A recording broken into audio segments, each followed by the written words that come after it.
खुलुमबाय, नोंथांमोनखौ गासिखौबो बरायबाय। नोंथाङा जुदि थाम्बनेल नायनानै बे भिडिअखौ ओपन खालामदोंब्ला, येस, इउ आर राइट। माबोरै आईएएस अफिसार जानो हायो आरो बेनि एलिजिबिलिटि क्राइटेरिया मा एबा सोर बेनि आनजादखौ होनो हायो, बेनि सोमोन्दै बे भिडिअआव गुवारै सावरायगोन। नोंथांमोना भिडिअखौ जोबजासिम नायलां। नोंथांनि थाखाय नङाब्लाबो नोंथांनि गथ' गथाय, फंबाय बिनानावमोननि थाखाय बे भिडिअआ गोनां होननानै साननानै ला। माबोरै आईएएस अफिसार जानो हायो बेखौ सावरायनायनि सिगां आईएएसआ मा बेखौ मिथिग्रोनाया गोनां। लोगोफोर, आईएएसनि आबुं महरा जाबाय इन्डियान एडमिनिस्ट्रेटिभ सार्भिस। आईएएसआ जाबाय भारतनि साख्रिफोरनि गेजेराव मोनसे जौसिन रेंकनि सनमान गोनांसिन साख्रि एबा career. Union public service commission, सुंद'यै यूपीएससीआ खुंनाय साख्रिफोरनि गेजेराव आईएएसआ बयनिख्रुइ जौसिन रेंकनि। नोंथांमोना खोनादों आरो नुदों जानांगौ, जिल्ला खुंगिरि जेरै डिप्युटी कमिशनार, साब डिभिजनेल अफिसार एबा SDO, ADC, district magistrate, chief secretary, joint secretary, deputy secretary आरो माखासे गोजौ रेंकनि साख्रिफोर।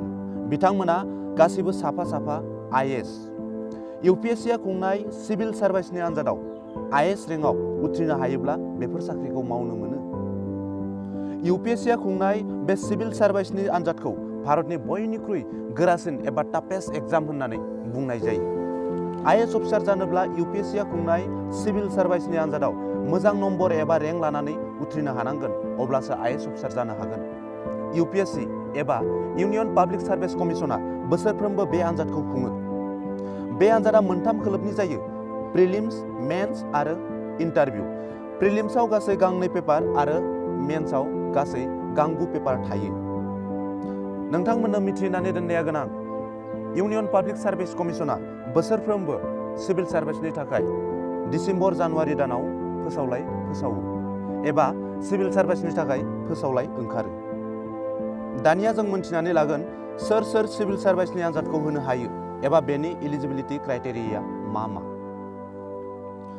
सिभिल सार्भिसनि आनजाद होनो थाखाय केन्डिडेटआ जायखिजाया स्ट्रिमनिफ्राय ग्रेजुएसन जानाय जानांगोन एबा बिए, बिएससि, बिकम उथ्रिनाय जानांगोन।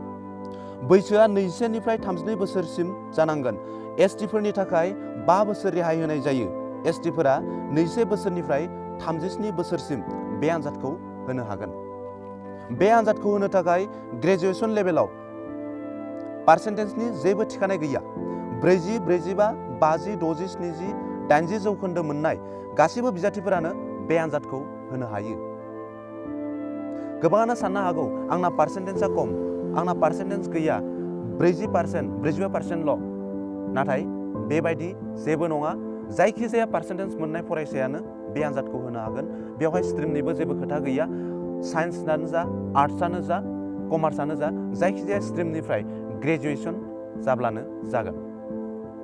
नोंथांमोना मिथिनानै थानायनि थाखाय बे बाथ्राखौ फोरमायनायाबो गोनां दि सिभिल सार्भिस एग्जामा भारतनि बयनिख्रुइ गोरासिन आनजाद एबा टाफेस्ट आनजाद।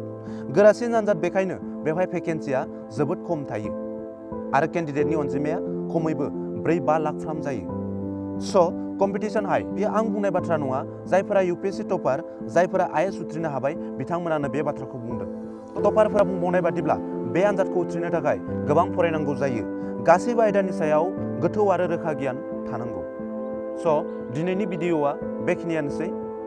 फैबाय थानाय समाव लोगो मोनबाय थागोन। अन्नानै नोंथांमोना आंनि चेनेलाव गोदानब्ला चेनेलखौ लाइक खालाम, फल' खालाम, साबस्क्राइब खालाम। गोजोन्थों।